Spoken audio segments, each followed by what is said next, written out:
মমতা ব্যানার্জিকে প্রাক্তন মুখ্যমন্ত্রী করলেই পশ্চিমবঙ্গে সুশাসন ফিরবে, আর ভাইপো জেলে গেলেই পশ্চিমবঙ্গে সুরক্ষা ফিরবে মানুষের। আর এখনও শাহজাহানরা রয়ে গেছে, অনেক শাহজাহান আছে। এদের পরিণতিটা শাহজাহানের থেকেও খারাপ হবে এবং তখন মমতা ব্যানার্জি এদের পাশে থাকবে না। নন্দীগ্রামে 56 বছরের একজন বয়স্কা মহিলাকে মারা যেতে হলো শিডিউল কাস্ট। সন্দেশখালীতে বেছে বেছে সমস্ত শিডিউল কাস্ট লোকদেরকে যেভাবে মাথা ফাটিয়েছে, এটা ওয়েস্ট বেঙ্গল বলেই সম্ভব। যে ট্রেন্ডটা আপনার মাধ্যমে আপনার পোর্টালকে আমি দিতে চাই সেটা হলো, এবারে বিজেপিকে আটকানো হয়নি, হিন্দুকে আটকানো হয়েছে।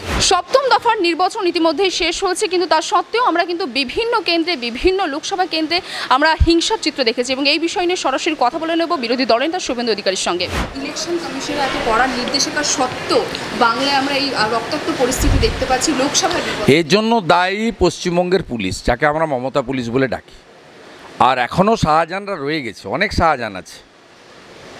এদেরকে যে গুন্ডা বানাচ্ছে একটা সম্প্রদায়ের লোককে, এরা এখনও বুঝতে পারছে না। এখনও হাড়োয়ার খালেকরা, ক্যানিংয়ের শকত মোল্লারা, ফলতার জাহাঙ্গীররা বুঝতে পারছে না যে এদের পরিণতিটা শাহজাহানের থেকেও খারাপ হবে এবং তখন মমতা ব্যানার্জি এদের পাশে থাকবে না।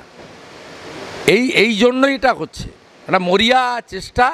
আর ডোন্ট কেয়ার ভাব, পুলিশ আছে, অবৈধ রোজগার করতে পারবো, আর আমাদের কিছু হবে না।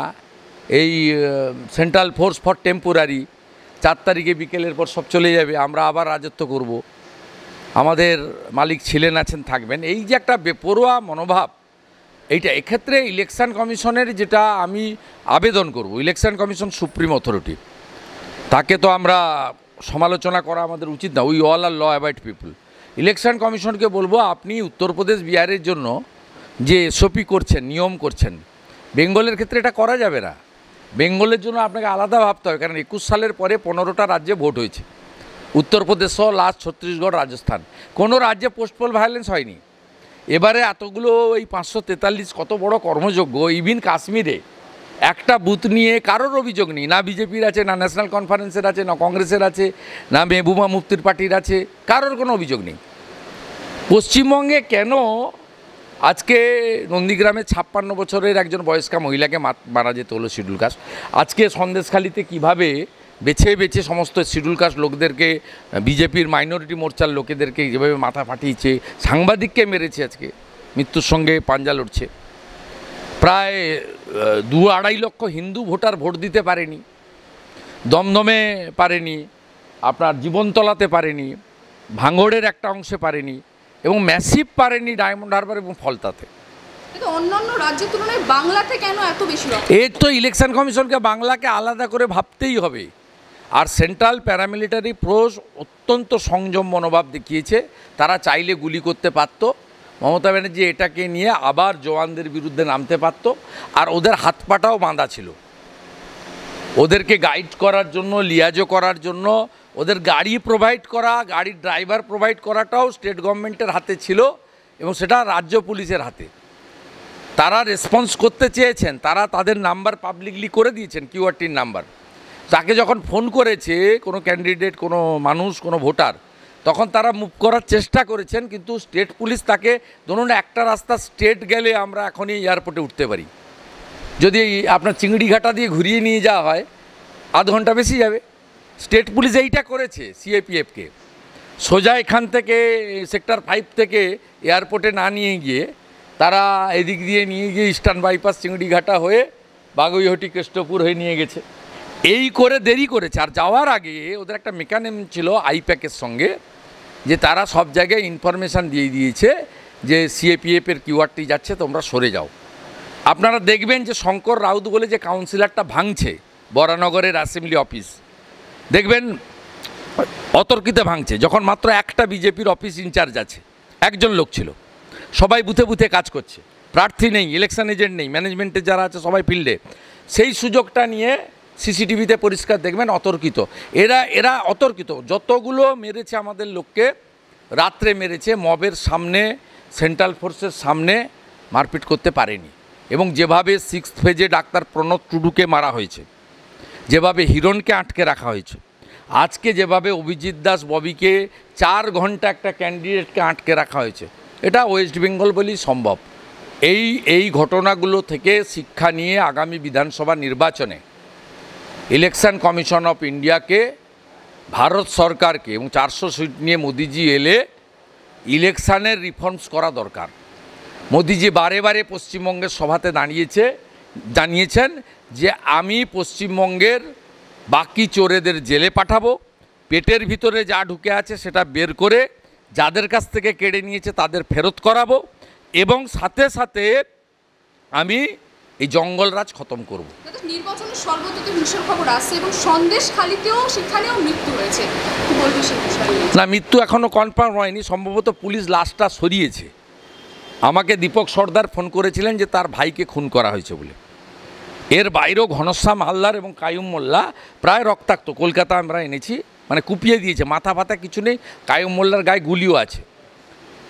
এগুলো মরিয়া হয়ে ওরা করেছে, কারণ সন্দেশখালী হিঙ্গলগঞ্জে হিন্দুরা গত 20 বছরে আজকে প্রথম ভোট দিয়েছে। সন্দেশখালী হিঙ্গলগঞ্জের কোনো হিন্দুকে আগে সিপিএমও ভোট দিতে দিত না, মুসলিম এবং শাহজাহানরা মিলে, আর তারপরে 13 সালের পর থেকে শাহজাহান ভোট দিতে দিত না। এই প্রথমবার সন্দেশখালীর হিন্দুরা এই যে সন্দেশখালীর আন্দোলনের প্রতিরোধটা দেখে তারা সকালে আটকা পড়েছে, বেলার দিকে নেমেছে। এই রাগে 4:30টার পর থেকে এই গণ্ডগোলটা, মারামারিটা, গুলি চালানোটা করেছে ইন প্রেজেন্স অফ পুলিশ। আচ্ছা দাদা, ডায়মন্ড হারবারে আপনারা বললেন যে নতুন করে কিছু কিছু কেন্দ্রে নির্বাচন করার জন্য আপনারা আবেদন জানাবেন, যদি কমিশন থেকে যদি সেই মঞ্জুর না করে তাহলে কি পদক্ষেপ নেবেন? না, কমিশন সুপ্রিম, আমরা যে তথ্যের ভিত্তিতে দেব, যেমন আমাদের ঘাটালে আমরা কিছু রিপোর্ট চেয়েছিলাম 31-32টা বুথে, সেটা স্কুটিনির পরে চেয়েছি। কেন?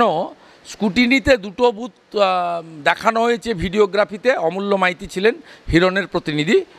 স্কুটিনিতে 2টো বুথে দেখা যাচ্ছে তৃণমূলের 2টো লোক দাঁড়িয়ে ভোটারদের বলছে জোড়া ফুলে টিপুন, 2টো ভিডিওতে। আমরা তার বেসিসে দিয়েছিলাম। তারা আমাদের বলেছিলেন স্কুটিনির পরে রিপোলে অসুবিধা হয়, তাদের টেকনিক্যালিটি আছে। তা আমরা আশাবাদী যে এখনও ঘাটালে তারা কিছু বুথে করতে পারেন, সে অপশান আছে তাদের কাছে, 3 তারিখে করে 4 তারিখে গুনে দিতে পারেন। আমরা এক্ষেত্রে ইলেকশন কমিশনকে বলবো, আপনার ইভিএম খারাপ হলে আপনি যদি ইভিএম বদলান, তাহলে সিসিটিভি ওয়েবকাস্টিং ক্যামেরা লাগিয়েছিলেন কেন? ফলতার এবং ডায়মন্ড হারবার বিধানসভার সব বুথের ওয়েবকাস্টিং ক্যামেরা ইলেকশন কমিশন তার ইন্ডিপেন্ডেন্ট অবজারভারকে দিয়ে অথবা in presence of all candidate or his her রিপ্রেজেন্টেটিভকে রেখে কেন স্কুটিনি হবে না, আমরা তার ভিত্তিতে জানাবো। রাত্রি 11টার মধ্যে on behalf of state BJP Shishir Bajoria more than 400 বুথে রিপোর্ট ডিমান্ড করে অফিসিয়াল ডিমান্ড পাঠাচ্ছেন। তারপরে পার্টির পক্ষ থেকে কালকে প্রেসে আপনাদের দিয়ে দেওয়া হবে যে কোন কোন বুথ আমরা রিপোর্ট চাইলাম। একটা শেষ প্রশ্ন করবো দাদা, যে সাধারণ জনগণ তো নির্বাচনে ক্ষতিগ্রস্ত হচ্ছে, দলের কর্মীরা হচ্ছে, তার পাশাপাশি যারা গণতন্ত্রের চতুর্থ স্তম্ভ মানে মিডিয়া বলতে পারি, তারাও এই আক্রমণ হচ্ছে। আমরা নিজেরও এই আক্রমণের সম্মুখীন হয়েছি, তো আমাদের সেইখানে দাঁড়িয়ে সেই সুরক্ষাটা কোথায়? সুরক্ষাটা একটাই, মমতা ব্যানার্জিকে প্রাক্তন করতে হবে, ভাইপোকে জেলে পাঠাতে হবে, এর বাইরে কোনো সলিউশন নেই। মমতা ব্যানার্জিকে প্রাক্তন মুখ্যমন্ত্রী করলেই পশ্চিমবঙ্গে সুশাসন ফিরবে, আর ভাইপো জেলে গেলেই পশ্চিমবঙ্গে সুরক্ষা ফিরবে মানুষের। এটা দিস ইজ দ্য ফাইনাল মানে অবজারভেশন আমার। এবং সাথে সাথে আপনাকে যে ট্রেন্ডটা আপনার মাধ্যমে আপনার পোর্টালকে আমি দিতে চাই, সেটা হলো এবারে বিজেপিকে আটকানো হয়নি, হিন্দুকে আটকানো হয়েছে। This is very bad trend. হিন্দুদের মধ্যে ম্যাক্সিমামটাই বিজেপি সাপোর্টার, তো অল্প কিছু হলেও টিএমসি বা অন্য পার্টির 2-4 জন আছে। আমি 21-এর ভোটে দেখেছি, পঞ্চায়েত ভোটে দেখেছি, বিজেপিকে আটকাও, এই গ্রামটা বিজেপি, একে আটকাও। এই গ্রামে আগের 18 বা 19 বা 21-এর ভোট বিজেপি পেয়েছে, আটকাও। দিস ইজ ফার্স্ট টাইম আমরা দেখলাম ক্যানিংয়ে, ভাঙড়ে, ইভিন দমদমে, সকালে হিঙ্গলগঞ্জ, সন্দেশখালিতে, বেলা সারাদিন ফলতাতে, ডায়মন্ড হারবারে, যে হিন্দুদের ভোট দিতে দেওয়া যাবে না। খুব বাজে সিগন্যাল।